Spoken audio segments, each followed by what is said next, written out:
Thanks again to Jared and Workbench and all the organizers for putting on a great conference and for inviting me to speak and giving good pizza. Although I am from near Chicago, so, well, I mean, we'll leave it there. You can do it with that what you want. But I'm excited to talk about enabling reproducibility at scale today. A topic that I'm really passionate about. And what we're going to talk about today is basically, why do we care about reproducibility? How can we work to achieve reproducibility in our workflows? And particularly, what are some best practices for maintaining reproducibility at scale? Then I'm going to jump into a little demo with an R-based pipeline to show some things, because I know that's the most fun part, and then I'll give you some resources at the end. Okay, so why do we care about reproducibility? I like to think about this in a few different ways. So we all work on teams, and collaboration is one big reason why we need reproducibility. And I'm kind of just rehashing what was said in reference to Airbnb yesterday, that our team members need to know what we've done. They also need to be able to reproduce what we've done, our data analysis, because they need to be able to critique us. We also need to work together to make something better than we all could alone. So collaboration is very important. Also, for your own personal workflow and your own personal creativity. I mean, I don't know about you guys, but I kind of have already forgotten what happened yesterday. I think there was some kind of event going on. But I'm forgetful like that. So I need to remind myself what analysis I've run and be able to reproduce that so I can incrementally improve on that. And finally, there's a bunch of issues around compliance as well. And maybe I'll pair this with empathy that was mentioned yesterday. So if you work in finance or some industry like insurance, you might be familiar with some compliance things, but we all should really have this on our mind. If you don't know, the EU has passed a set of laws, and there's kind of more coming, and it's not exactly clear how those will play out, but basically the story is that as data scientists, we should be able to give an explanation to users for algorithmically made decisions that are impacting them as users, right? And this really gets at empathy too, because we as data scientists and we as analysts are doing things and producing results that we're telling people to make decisions based on these results.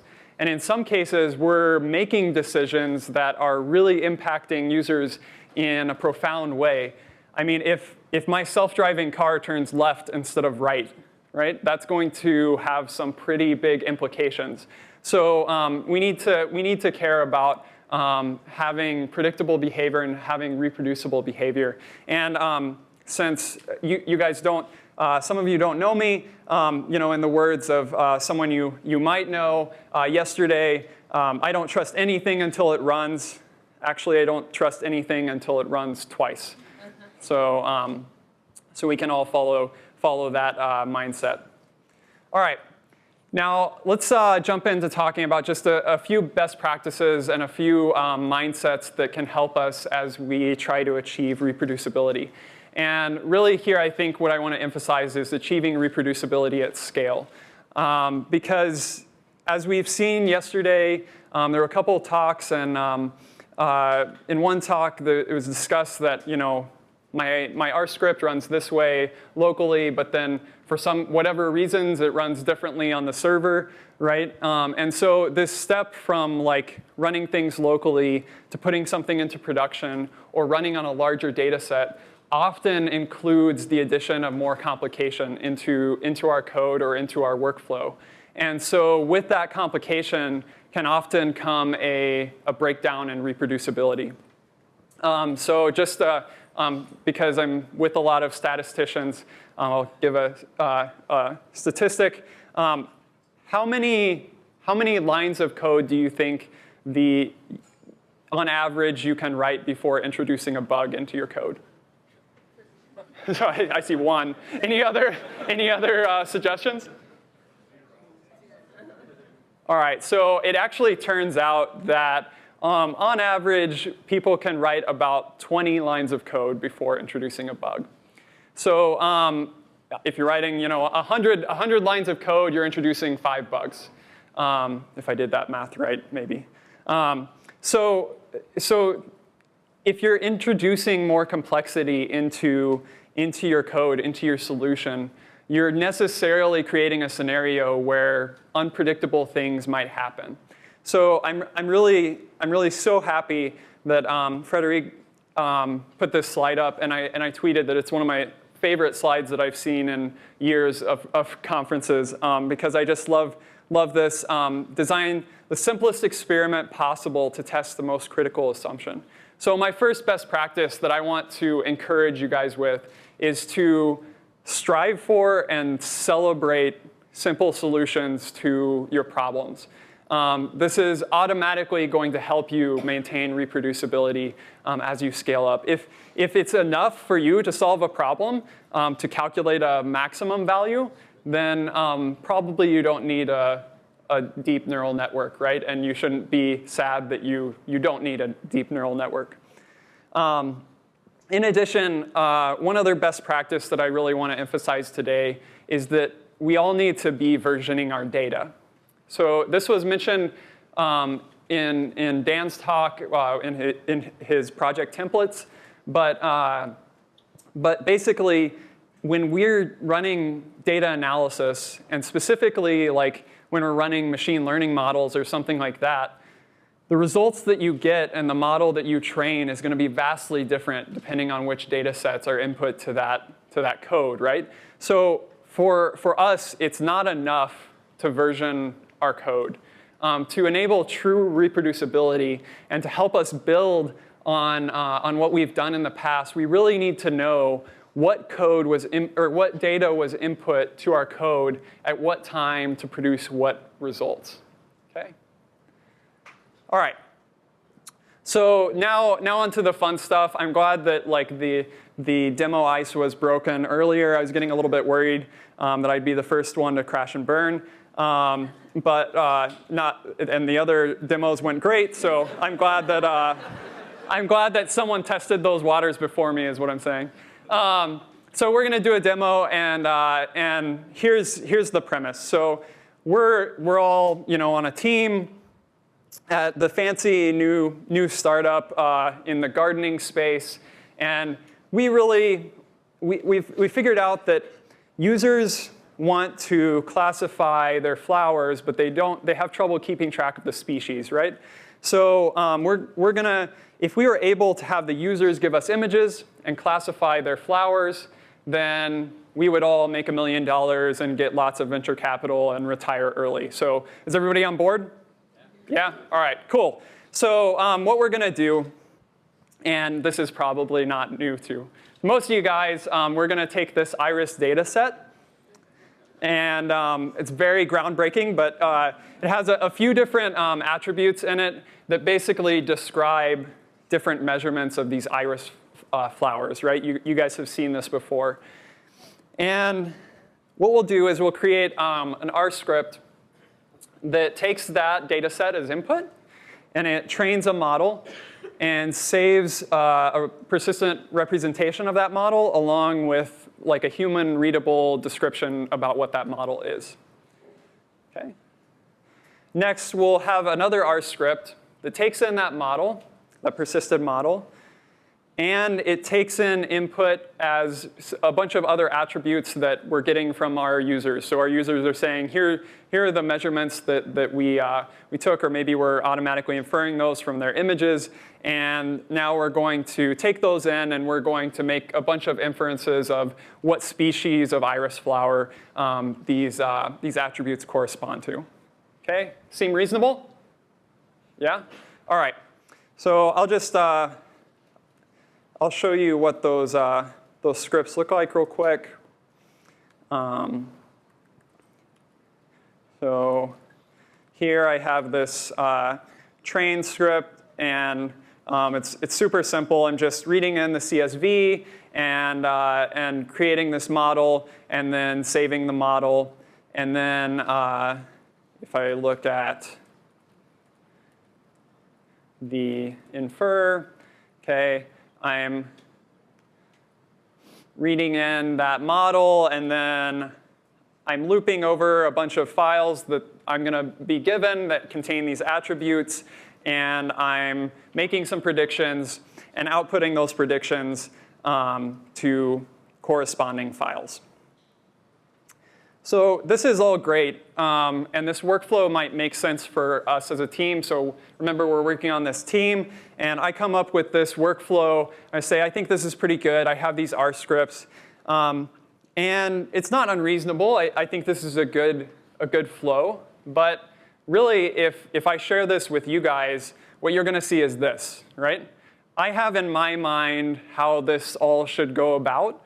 But really, it's just like a mess of files and scripts, and it's not really clear how I intend this to go down.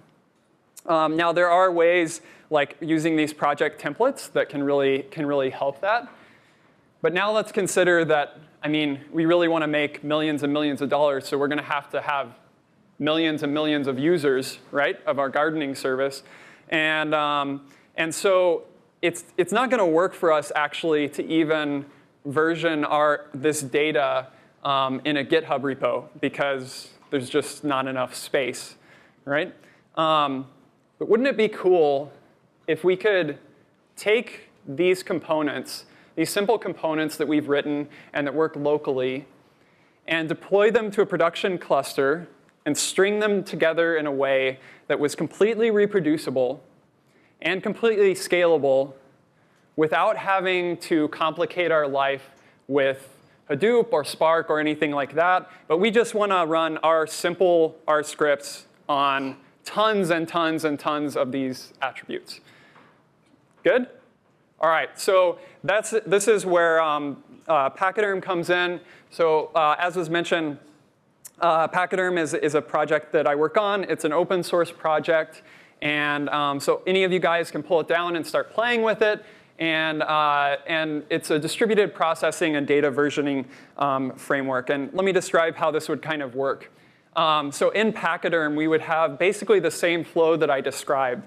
But each of these cylinders would be a version data set. So we would be versioning our training data. We would be versioning our model. We would be versioning our attributes. And we would string these all together in a pipeline. And these boxes would be processing stages that are just running our exact same R scripts. So I'm not changing them at all. All I'm doing is putting them in a software container. And I'll show you that here in a second. And so what happens is, now that I've got data versioning paired with this pipelining, I can say, this particular result in my inference repository was produced by this particular model in my model repository, which was trained with this particular data set in my training data set repository. And so I have complete provenance over every single result that I produce, and I can actually exactly reproduce any run of this pipeline, or I can exactly pull out certain training data sets that I had in the past, or I can update only my model and update only my inference as a result. So this is what we're going to try to do. Let's go over here. I have a cluster running up in Google Cloud. Hopefully, OK. So the internet works.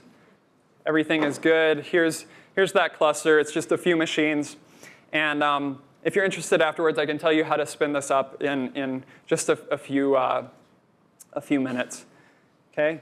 But the important thing to note is I have Pachyderm running on this cluster. And there's just a web service that I'm going to be interacting with, a PacD service that I'm going to be interacting with via a CLI tool that I'll show you here. So that CLI tool is called Pack Control. And remember that in our data pipeline, we're going to have these data repositories for all the various stages. Now, we don't have any of those right now.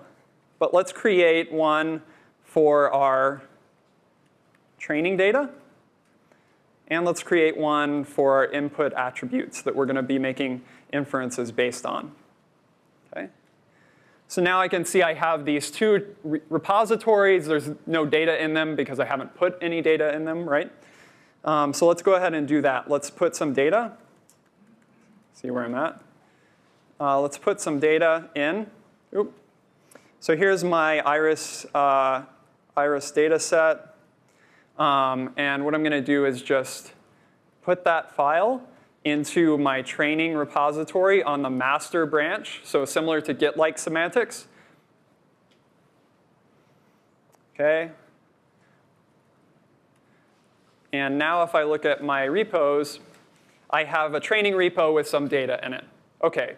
And now what we want to do is we want to create this pipeline again, this first stage, this model stage, that will take in that training data and output our model.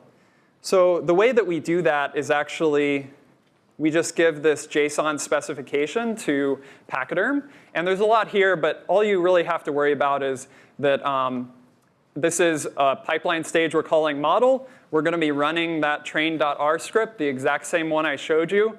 And that's going to run in this Docker image. And if you're not familiar with Docker images, they're really easy to create. And this is a way to make sure that our script runs exactly the same as it did on our local machine when I deploy it in this pipeline. Okay? And there's a couple other things in here, but then eventually I say I want that to run on my training input. So what I'm telling Pachyderm is that for any data in training, run this R script. That's basically what I'm saying. Okay? So let's create that pipeline train. Okay, and now if I look at my repos now, hopefully if I didn't lose my connection. There we go. I've actually, something interesting has happened. I've created a new model repository, and that's because, remember, the output of that stage is going to be versioned by Pachyderm as well. So if I look at my job, okay, it's actually already run to success. So Pachyderm saw there's data in my training repository that hasn't been processed yet. I'm going to kick off a job, run this R script to process it, and output to the that repo. Okay, so again, if I list that, now I have these this model saved in my model repository. Okay. Now let's add in some attributes to actually do some prediction. Okay, here I'm just providing some additional attributes that we're gonna predict off of. Okay, let's put file these into our attributes repo on the master branch, and I'm gonna put them all in, those two files in at once. All you guys are syncing with Dropbox right now. All right, so now if I look at my repos again, okay, wait for it, extra anticipation. Hey, I've got those attributes in there, and what I'm going to do is I'm just going to execute a similar specification, except I'm going to tell it to run this inference script.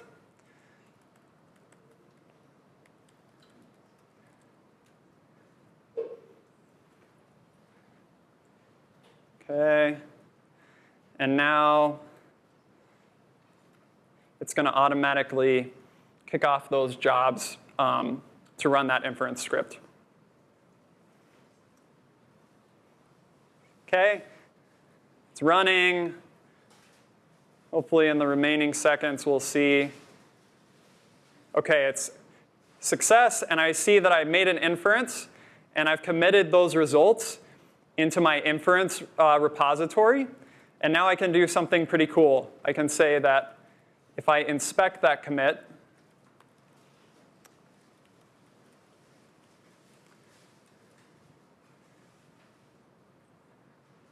hopefully.